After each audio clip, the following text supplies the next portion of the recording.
నమస్కారం. మీర్జా టెలివిజన్కి స్వాగతం. మీలో మీ కుటుంబంలో ఒకటిగా చేర్చుకున్నందుకు రుణపడి ఉంటా. ఎమ్మెల్యే అభ్యర్థి అమిలినేని వాల్మీకిలకు అత్యంత ప్రాధాన్యత ఇచ్చింది తెలుగుదేశం పార్టీ. వాల్మీకుల గొంతు కోసిన వ్యక్తి జగన్మోహన్ రెడ్డి. మాజీ మంత్రి, పార్లమెంట్ టీడీపీ అధ్యక్షులు కాలువ శ్రీనివాసులు ఎమ్మెల్యే, ఎంపీ అభ్యర్థులకు సంపూర్ణ మద్దతు తెలిపిన వాల్మీకి సోదరులు. అనంతపురం జిల్లా కళ్యాణదుర్గం తెలుగుదేశం పార్టీ కార్యాలయం ప్రజావేదిక వద్ద వాల్మీకి సోదరుల ఆత్మీయ సమావేశానికి హాజరైన వాల్మీకి సోదరులు. ఎమ్మెల్యే అభ్యర్థి అమిలినేని సురేంద్రబాబు మాట్లాడుతూ, మీలో ఒకటిగా ఉండడానికే వచ్చా. నన్ను మీలో, మీ కుటుంబంలో ఒకటిగా చేర్చుకున్నందుకు మీకు రుణపడి ఉండి మీ సమస్యల పరిష్కారానికి కృషి చేస్తా. చాలా వెనుకబడిన నియోజకవర్గం, ఇక్కడ అభివృద్ధి చేయాల్సింది చాలా ఉంది, ఖచ్చితంగా చేసి చూపిస్తా.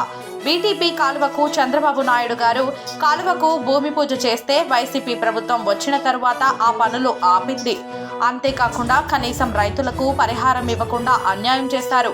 జగన్ వచ్చిన ప్రతిసారి అదిగో చేస్తాం, ఇదిగో చేస్తామని మాటలు చెప్పి వెళ్లారే తప్ప కాలువ పనులను మాత్రం చేయకుండా ఆపారు. పక్కన నియోజకవర్గం కాలువ శ్రీనివాసులు గారితో కలిసి చంద్రబాబు నాయుడు కాళ్లు పట్టుకొని అయినా కాలువ పూర్తి చేసి నీరందిస్తా.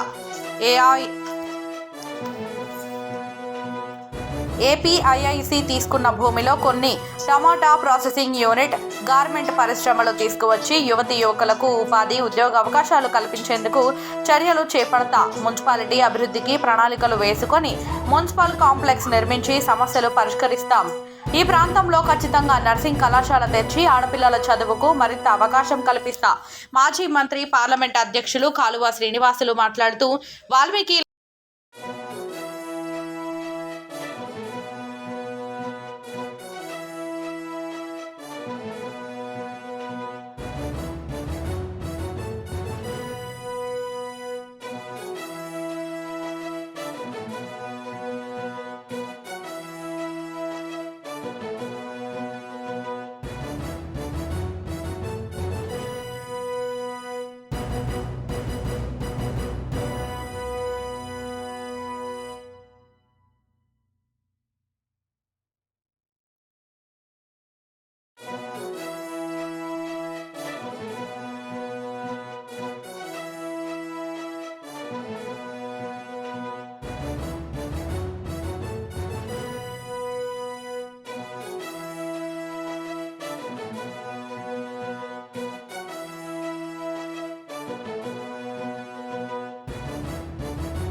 తెలిపారు.